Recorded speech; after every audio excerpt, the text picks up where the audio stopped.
Hello, thriving friends. Hi, everybody. Happy new week, happy new day, wherever you are joining us from. We are streaming on multiple pages and on multiple platforms. You could be watching us from YouTube.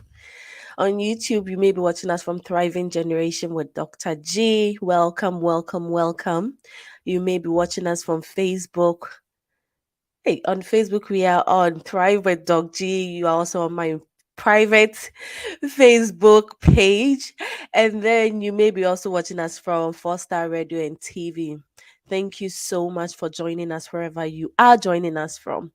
Usually, there will be multiple options available to you. It will be different depending on the page you are on. You may be asked to connect or to like, to subscribe, to follow, to share. Please, whichever option they give you, choose something. Support, share, and let the other thriving friends know that we are online, we are live, we are ready to share. And today we have something very exciting for you. So please, I'll give us 1 minute. Hey, 1 minute is a lot. 30 seconds.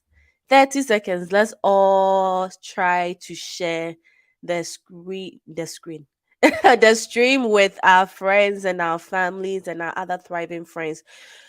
And I'm also going to take a moment to look at all the other platforms to make sure that we are live. Everything is working okay. I see that we are live on Facebook. I see that we are live on Twitter. Woohoo! And on YouTube. Let's see YouTube. Wonderful. There we are. All right. So, thriving friends, thank you so much once again for joining. Hey, I'm sorry. See, that is what happens when you're trying to check things while on live. All right, so I'm very excited for today's streaming. We have a wonderful guest with us. But before that, I would like to welcome everybody. My name is Dr. Grace Kakari. I go by Dr. G. If this is your first time joining us, hey, we are always here each week, usually on Friday mornings. We call that Thriving Lessons with Dr. G. We talk about different things. Everything and anything success and holistic wellness. These few days, we've been exploring the different dimensions of health and wellness, and we've had the opportunity to look at emotional wellness, occupational wellness, physical wellness, financial wellness. We did that, I think, 2 weeks ago. We've done environmental wellness, we've done social wellness, we've done emotional wellness. Now we are moving on to intellectual wellness. So you are joining us as a perfect time. And the good thing is that it is International Women's Month, and a few days ago was the International Women's Day. So we are dedicating this week to our women, okay? Hello, women in the house. You have to say hi. I have to know that you are in the house, okay? All right. So we've been guided by this theme, right? A balanced, thriving life demands paying attention to several aspects of a person's life. We are the thriving generation. We just don't want to thrive in our professions and struggle at home, or we don't want to just thrive socially and we are struggling financially. So we are taking care of all the aspects of our health and well-being. And today we get to look at intellectual wellness. So I see that there are some thriving friends in the house. Hi, Elijah. Thank you so much for joining. Oh, hi, Isaac. Thank you so much for joining. When you get here, please like the video and share the video. So we'll go on straight for the day. Who is excited? Yes, I am. Today we have with us Dr. Sewa, Dr. Bertha Sewa Ai. And I personally love the name Bertha because my little sister is Bertha. She's cute. Cute little Bertha. But I'm excited to welcome Dr. Bertha into the room. I will let Doc introduce herself to the thriving generation and then we'll move on straight to our conversation. Hi, Doc. Hello, Dr. G. Oh, Thank you for wonderful. having me. Of course. Thank you so much for honoring our invitation. My Could you pleasure. please introduce yourself to the thriving generation and what you do so that we know who we are interacting with? All right. So my name is Dr. Bertha Sewa Ayi. I was born in Ghana as the last of six children. My father was a bus driver. My mother was a trader. I was born in Akimoda, but I grew up mostly in Latibia where I went to St. Anthony's Preparatory School and then to Wesley Girls High School. When I was in St. Anthony's, I noticed that I was intelligent. I was almost always first in class. And when I was in class 5, I had something really life turning happen to me. My class teacher said he saw potential in me. His name is Mr. Amwama. Mm. He took me to the headmistress and said I could skip the whole of class 6. And Okay. so I went to class 7. At that time, class 7 was a class where you sat the common entrance to go to high school. And when I got there the first day, there was a math test, and I was second. I was tiny, so they put me in front of these seventh graders who were supposed to be a year ahead of me. That, look, she beat all of you. How come? Anyway, so I went to Wesley Girls High School and then Mm. to medical school. I've been in the US for the last 24 years. I work as an infectious disease doctor at Essentia Hospital in Fargo, North Dakota. This past year, I had the opportunity to be the president of the Ghana Physicians and Surgeons Foundation of North America, an Wow. organization with a potential number of about 4,000, but our membership right now is about 200, and we're making impact in Ghana. And I also had the opportunity to be part of a training program organized by Women Lift Health that seeks to position women to be global leaders in the healthcare sector. So I was on a journey with about 30 women, and we graduated this past February. So it's Mm. been an exciting journey this past year. So, and I am married. I have 3 sons, 19, 20, and 22. So, Can I say that I'm jealous? oh, Your last born is 19. I want that so bad. Thank you so much for joining us and for sharing your journey with us. You've been in the field for so long and you've worked on yourself to become who you are today. Today, we are discussing intellectual wellness and we are kind of focusing on women. Everybody's welcome, right? But I want us to start from you did share something wonderful, somebody noticing that you are doing well in the beginning ages and helping you move ahead, going to write the exam.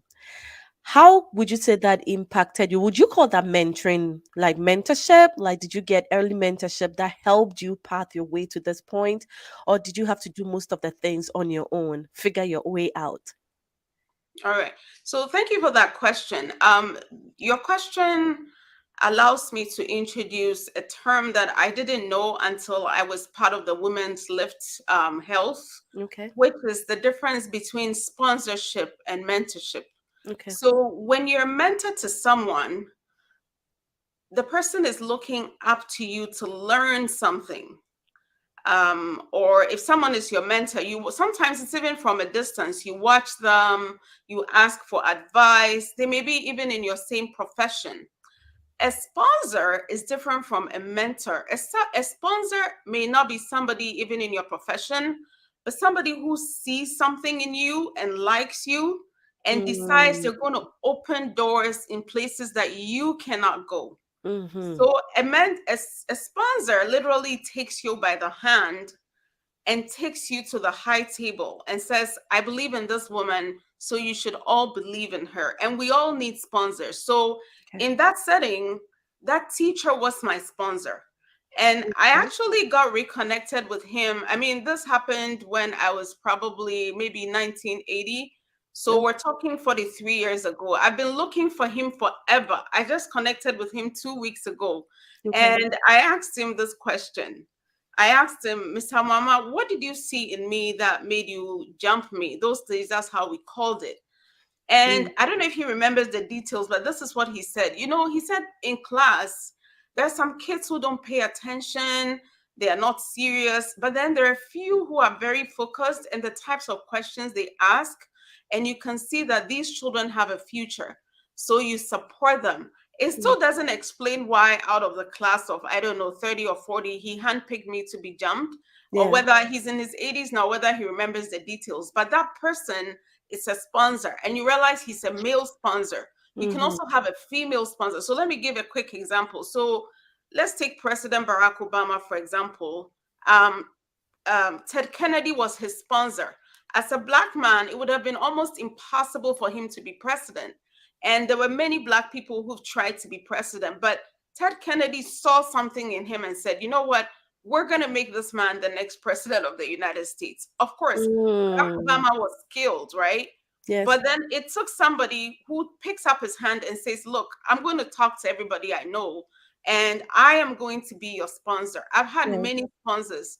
Dr. Philip Smith, he helped me get my first job in Sioux City, Iowa.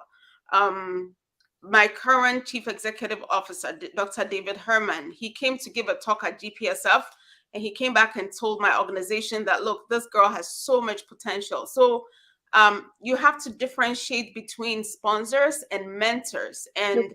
you have to also, as a woman, you have to have male and female allies, people who are in your corner. So Mm. I hope that sort of answered the question. Does it does. I sometimes as women we think we have to surround ourselves with other women. So it's great you mentioned, other male seniors, if I should say, or male colleagues who have helped you to become who you are today. Right. So, how do we build ourselves intellectually to lead? How do we prepare ourselves? How do we get ourselves in? Do we get, okay, reverse. Do we get ourselves in front of these people? How do we get seen? You know, Okay. So, very good question. One of the things I've learned in my women's lift journey hmm. was the fact that leadership is not about what you do, it's about who you are. Okay. So, the first lesson during the whole 1 year program was about identity. And your identity is made up for your gender, your background, um, your education, your own natural skill set. But during that Mm. first lesson, we all didn't mention leadership as one of our identity. So as a woman, your first thing in leadership or in getting to where is first of all being yourself and identifying that you are a leader. So if today I have no formal position, it Okay. still doesn't change the fact that I am a leader. Okay. So that awareness builds confidence. It means you're not looking for affirmation from anybody because as a leader, they always say it's lonely at the top. Once I interviewed Sister Champon, who was headmistress of Wesley Girls High School, the first headmistress. Okay. And one of the things she said, this was a private conversation, she said it's lonely at the top. Hmm. So you need to believe, and then there'll be critics, people who criticize every motive. So you need to be confident in yourself. And that one, nobody can do that for you. In fact, you can have 20 people giving you compliments. If you don't believe in those compliments, it will not change anything. So Yeah. that confidence should come from inside of you, that you believe in you, that you can lead. And then you start leading. So I know it's Mm. a simplistic answer, but it's a huge factor that a lot of women don't take it into consideration. It's actually nobody is stopping you. You are stopping yourself. And if you decide to be on the roll, you won't believe how much power is inside of you to be Mm. a good leader. Wow. Wow. Thank you so much. I feel better about myself because I've been saying that let us thrive together. you know I see the potential to thrive, but I find it, just as you said, it's lonely as at the top. As you are leaving and you're moving higher and you look behind and your friends and your family, they are still there. You want them to come with you. Let's do this together. So I've been encouraging my thriving friends on here. Let's thrive together, bring people along on this success journey. So we've been having a look at your career journey so far. May I ask how you got into the United States? It was through a women's program. And so it, Okay. it comes back to connecting with women. So I finished medical school in 97. And I don't know how, I think I went to do locum at Trust Hospital. Okay. And one of the women I was working with was Dr. Sosu Kwakume, who, together with her husband, now own a university and a medical school, the Family Health University. Oh, So, yeah. so Dr. Susu was like my immediate, so let me call her my mentor at this point because I was watching her. She had been a doctor for many years. And then Okay. she was part of Medical Women International Association. So this is an association, a branch of, I think, American Medical Association, or nationally, internationally, who is made up of female doctors. And so they had a branch in Ghana. And so I think I just followed her to one of the meetings. And at the first meeting, I heard that um, they were going to this international conference in Brazil, and they were going Mm. to sponsor one young doctor. And I was one of the 6 young doctors. So how Mm. were they going to choose? So they picked, we wrote her names on a sheet of paper and put it in a bowl, and she was just going to pick one, or someone was going to pick one. And my name was picked. I was going to be sponsored. Oh, Ultimately, they didn't have money, so the sponsorship was in name only, and I had to find my own money. And again, another woman connection. So I had written my exams to be able to come to the United States, but it was that medical women international organization going to Brazil. I had to transit through the US. So I got the opportunity to do my interviews. But how I got money to come here was another thing. One day I just woke up and I said, you know what? I'm not raising enough money for this. I'm mm-hmm. just going to go to the offices of the 31st December Women's Revolution, which was Yeah, I remember that. the leader was Nana Kunedo Ajimai Rollins. I Yes. don't know where I got the boldness. I just went there and sat in front of this gentleman who was like the boss of that place. I told him my story. He looked at me and said, I've talked to many women. Some of them are focused on makeup, clothes. Your mindset is different. I think you're going places. Come back tomorrow for $2,000. And that is how I was Wow. able to. So my coming to America was still because I was connected to women's organizations. So that, I mean, I have had a long career after that. But if you just want to know how I got into this country, that was it. Yes, you've had a long career and you've still been very, very impactful even here.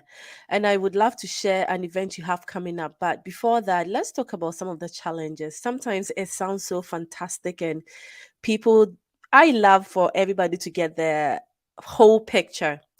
The success journey is great, but then there are some challenges you may encounter, and people have gone through them and they overcame.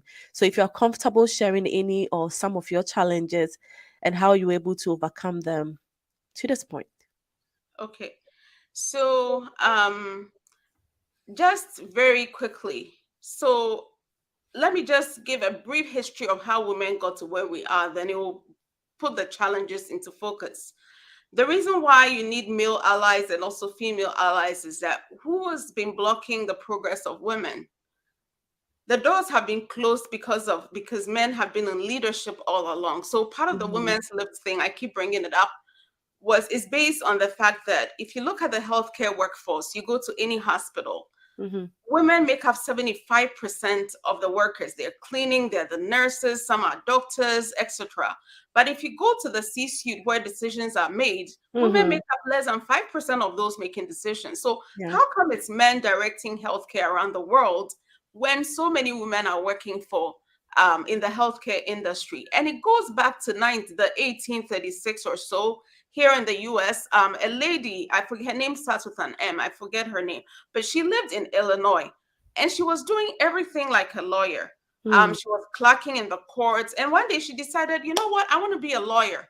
And the Illinois bar refused to grant her a legal license to practice as Oh. a lawyer because women were not supposed to be thinking and women could not become professionals. It went to the Supreme Court of the United States. And guess what? The Supreme Court at that time sided with the state of Illinois that because she was a woman, she cannot use her mind to think. Hmm. So You've come this, far. yes, so this is America enlightened 1800s, not Hmm. allowing a woman to be a lawyer. So fast forward. So if you think globally, imagine what the other women in the world were facing. Now, Yeah. this is because in the US, they had laws in place that once you got married, your husband was supposed to take care of you. So you could marry and just sit at home and relax. Women were not working, you know. So, Yeah. I mean, on the positive side, you could just relax and be a woman. You didn't have to work and take care of yourself. But this was not right. And so this led to the passing of the 19th Amendment in the US in the 1910, saying that women, had been granted equal status. They could vote because before then, women could not vote. You could not own property. There were Mm. so many things stacked against women. So fast forward, it's 1970s. Judge Ruth Ginsburg has finished law school. She was trying to get a job in New York. Jewish woman, she's white. You can't even say she's a black woman. no judge would hire her because they told her she was a woman. And Hmm. they'll say things like, well, the last woman we hired did terribly. So after working, after a long period of this, she decided to devote her life to advancing the cause of women. So if you're asking me about the challenges I've faced or the challenges women, I think it's even unfair to personalize it to myself. I think the first barrier women face is the notion that our minds are feeble. In fact, for the Hmm. longest time, that's how women were perceived. They have weak minds, they have weak bodies, so they have weak minds, and so they cannot think. I Yeah. mean, if you think that at class 5, a teacher is jumping me to the next class, there are boys in the class, right? I Yeah. go to the 7th grade and I'm doing well, better than a lot of the people. So you can't say that intellectually, just because I'm a woman, I cannot think. So I think Yeah. that's the first barrier that most women would face, people who think you don't know anything simply Yeah. because you're a woman, because we have what it takes. And sometimes the other barrier is women themselves. Mm. When women have to report to a man, because we've had this patriarchal system where men have always been the leaders, they're Mm-hmm. more likely to be obedient or to submit to the authority of that woman. But when there's another woman reporting to another woman, immediately everything you do is too much. If you're firm, they Mm. call you names. If you try to be so, Yeah. I mean, women, we ourselves have to be conscious of the barriers that we place in other people's way. And then, of course, that traditional role that you're a cook, you're supposed to clean and take care of the home and the children. So that can become an additional responsibility. So it's always important when you're getting married that you define what the roles are. I mean, Yeah. in med school, I would hear some doctors, not all of them, about 2 or 3. I wonder how their marriages are doing, but they will say things like, oh, I can't wait to get married, so I stop washing my clothes. Like, med school, everybody's doing their stuff, right? There'll be some who will say, oh, Mm. wait, I'm waiting to get married, so somebody will cook for me. So already their construct of a wife is not a helpmeet, somebody who's going to help them succeed in their Yeah. profession or in their business. It's somebody who's going to be domiciled at home and cook and clean for them. So when that becomes a responsibility, you can be perceived as not being a good woman or woman enough. So I want to tell all my sisters out there, don't let cooking and cleaning become the judge of your personality, because you have a mind and you have a body, and society has placed certain roles on that. That's not to say I don't cook. I cook very well. In fact, I love cooking and my cooking tastes good too. But it's important to realize that apart from these roles, we have a mind and you can thrive. You can read every day, you can excel at your profession, and you can become anything that you want to be. Amazing, amazing. Thank you so, so, so, so much for that and for sharing some personal things. And I think that's the reality. We have to be ready. We do have to be ready. I don't know. When you went for your women conference, did they give you some tips on how to approach some of these things? Like, do you say no? I am not going to do it. How do you strategically work around this professionally and still, be firm? You mean at home or in the workplace? I would want to go for both, but whatever you are comfortable with, because we are going for intellectual wellness. At home, maybe it has to be a new day, a new topic. Touch on that a little bit. You are married, you have three wonderful kids, and they are not kids, big kids. But how do we navigate through that? Especially professionally, it's hard when you achieve something and someone tells you you have that because you're a woman, or you get a position, you get in a leadership position. It's like, oh, they gave it to you because you're a woman, and you know very well that you are capable, you are there because you are qualified to be there. How do you stand for yourself in situations like that?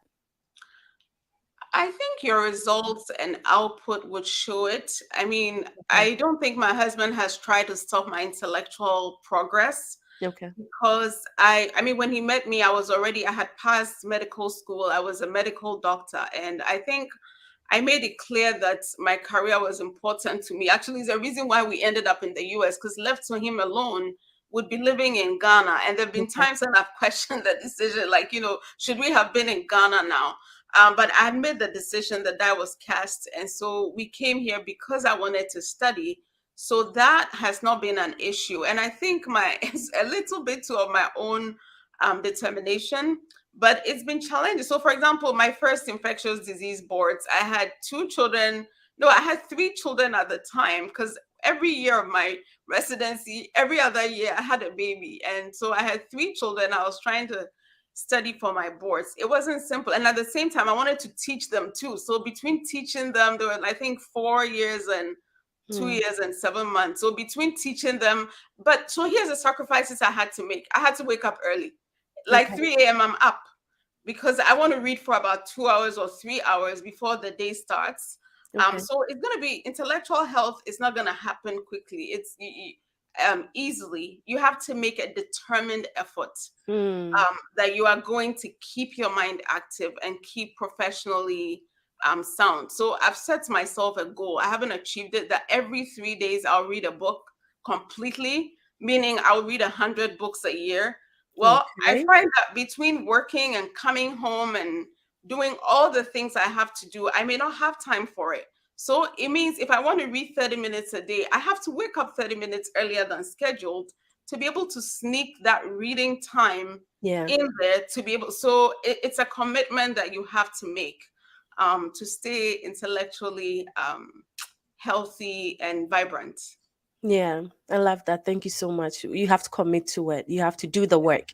It won't come naturally. You have to prove yourself, and the results will show. That Right. nobody can deny. If it's red, nobody can say it's yellow. I mean, it's red, right? Before I let you go, I know you have to get to the hospital, but I know you have an event coming up. Can you tell us a little bit about this? All right. Well, thank you so much for the opportunity to talk about this. So, this is International Women's Day. I think a few years ago, Barack Obama proclaimed March as the Women's History Month. And International Women's Day started in 1911, shortly after the 19th Amendment, which allowed women to start working and acknowledging that they could do things. So, the idea was to celebrate the social, cultural, economic and political advances of women. So Mm. every year it's celebrated on March 8th, and women who have nonprofits all over the world can do little programs in their home, etc. And Okay. I am choosing to observe it under the auspices of Global Infectious Disease Institute Okay. on this Saturday, March 11th, at the Delta Marriott in Fargo at 7 p.m. It's going to be a dinner event. And what people should expect is lots of food, fun. Mm. And then we're going to be honoring 10 women in the Fargo Moorhead area Okay. and one internationally, for their work in medicine, science, etc. But then there'll be two panel discussions. One, discussing some of the things you asked me, the challenges women have faced to get to where they are, and a men's panel that will talk about how men can promote equity in the workplace and at home, because apparently equality is not equal to, it's not the same as equity. Equity is Mhm. when you're adapting something to suit somebody. So Mm. if a man wants shoes and I bring him a size 4 woman's shoe, they're both men and women. I bring them a size 4 woman's shoe. I've not been equitable to the man because he Okay. has a shoe. It's an equal opportunity, but his feet cannot go in that shoe. Yeah. So equity is about understanding women and making sure that you've met their needs so that they can have a good intellectual outcome. So I want to invite everybody, just go on Eventbrite and look for a night of inspiration. And in Fargo, tickets are only $25, and if they can also join by Zoom, which is Okay. only $10. So That's nice. um, come expect to have fun, and I'm looking forward to seeing you there as well. Please tell my husband. My husband, Dr. Betha says we should come. I don't like driving at all. Oh, okay, all right. So I need a driver. Okay, I'm going I'll to tell drive him that him. because it's Women's History Month and it's international. Yeah. He should show his commitment to equity by bringing you. See, that's you just And told us what equity really means. Equal opportunity. You've been invited. All of you have been invited. Now, being equitable is providing transportation for you because you thank don't like you. driving. So he should show his commitment to equity. Please thank you and tell him to give me whatever I want and give me a blank check. And also, when I Right. go shopping, he shouldn't ask me what I bought. Like he should give me everything. Thank you so much for your time. So, Thriving Friends, we've been discussing intellectual wellness for women. Unfortunately, today I had only one computer, so I haven't been able to follow on the other pages. I'm now seeing that there were some comments from Facebook. Those ones don't show here. So, if you have questions, please quickly, the next 2 minutes, drop them so that Dr. Betha can respond for you before she gets to work. I see that Linda Siama said this is very inspiring. Thank you, Doc. So thank you, Dr. Betha. And I'm seeing My that from pleasure. Facebook.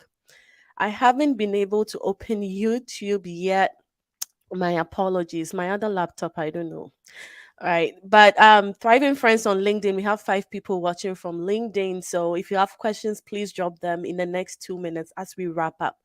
Doc, do you have final advice for the thriving generation? Most of us are now on the career path, trying to find our way, figuring things out every day. You've been there and you are still there. Any final advice for us as you part? You should believe in yourself. That's where the confidence comes in. Believe in yourself. I've looked at the whole world, at some of the most successful people, from Usain Bolt, Oprah Winfrey, Kevin Hart, um, Beyonce, in almost every sphere: sports, medicine, music. And there's one thing that characterizes successful people: self confidence, believing in you. You don't have to wait for somebody to believe in yourself. And believing in yourself is almost like you're trusting God, because God did not Mm, make a bad product. You've been fearfully and wonderfully made, man or woman. You've been fearfully made. Your mind is sharp. There's nothing you cannot do if you put your mind to it. So you can be intellectually healthy, have faith in yourself, and don't listen to naysayers and people who put you down. yeah. Right. Thank you so much. We appreciate you. We are thankful for having you in our time, in our generation. We wish you the very best. You are doing such a great job in Fargo Moorhead area. And even in Ghana, I see you still donating in Ghana, going back and forth almost every year. Do you go every year or every other year? Every year. Yeah, you are still doing so much in your home country, which is lovely. You've not let them go. So thank you. And I'm sure my husband is watching and he's going to drive me over to Fargo tomorrow. Yeah. We appreciate you, dog. We can let you go to work now. And God bless you so much. Thank you for having me. And good luck with your future productions. Thank you so much.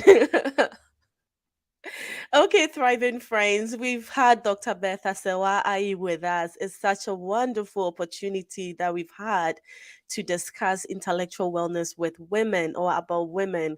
These are all great advice, and I think men will benefit too. The only thing is that I'm going to bribe my husband with the information I've learned. Please don't do that. It's not good. Only I can do it. All right. So we've been looking at intellectual wellness, and then we are left with one dimension to look at, which will be spiritual wellness for next week. I hope you are planning on joining us. I hope you're going to be with us. My apologies once again to the people on Facebook. I'm struggling to keep track because I only have one laptop with me, but we'll figure it out. In the future, I'm trying to still look here and look there. I see Ohima is on Facebook. I see Isaac is on Facebook. Thank you all so much for joining. Again, I'm not able to get into YouTube right now. When I go there, it kind of conflicts with my live stream, so I'll stay away. All right. So intellectually well, what is that? Doctor has done a great job giving us practical examples. But as we walk our way this week, let us all endeavor to stay healthy. We are keeping our brain healthy. So whichever field you are in, go and stay brain healthy. Try and work on yourself. It's not going to come easily. It's not just going to fall in your lap. Luckily, if it does, wonderful. But are you even prepared to hold that position? Are you even prepared to lead? lead. So if you're a teacher, read more about what you do in the areas of teaching. Can you adopt new pedagogy and like do something else? If you're in social media, what are the new things, new tech coming up? Can you learn so that you be on top of your game? If I know Ohima is on, so I'm going to pick on Ohima. If you are a school owner, you are running a school, can you learn more about leadership opportunities, leadership skills, administrative things? Wherever you find yourself, please, let's go and build ourselves, okay? And it doesn't only have to be in our profession. We can also stay intellectually healthy within our communities by remaining involved in social aspects of our lives, okay? So join that chess group, or what are some of the sports fun things? What do I do for fun? Now I can't even think. I like hanging out with people. Maybe that is all. And we just talk in intellectual conversation. I also have a mastermind group that we talk about business related things. My husband and I have children's book publications. So sometimes we talk about business, we talk about Amazon, we talk about new products. I think I am staying intellectually healthy there as well. So whatever you are interested in, try and mingle socially as you mingle professionally as well. So we are going to work out this week knowing that success is not easy. There are going to be naysayers out there. There are going to be people who will be pointing fingers. Once we are up there, they are going to tell us that, oh, that is so easy. See, you just got here like that. It's okay, let them say it, but you know that it's not easy. And I want you to keep in your mind that it's not easy so that you don't give up on the way. When you get to the place and you start facing the challenges, know that those who are up there went through that. Okay. You are going to make it. You are going to thrive, but you are going to push yourself to thrive. And then finally, I want you to know that women belong in all places where decisions are being made. So wherever you work, wherever you find yourself, you belong there. You have to be there. Know that you can be in the leadership position if you want to be. Build yourself up, grow yourself up, find mentors, find sponsors, as we've learned today. We need both of them. We need male mentors and sponsors. We need female mentors and sponsors. Get yourself out there and get yourself involved in groups like other thriving friends like us. Join us. Let us keep learning. Let us keep thriving, and we are going to make it together. So I'll plead with you wherever you are, like this video, share this video, let people know that we are here, let people know what we are doing. Success will come, but we have to work it out. If you don't share, people will not see what we are doing, and people will not know that this is an awesome thing to be involved in. We are on the 37th minute. That means we have to get out of here. We have to get to work. I appreciate you all. I love you all. I wish you all the very, very best. Let us get out there. Let us go on and keep thriving. Be well. And I'll see you same time next week. Bye, friends.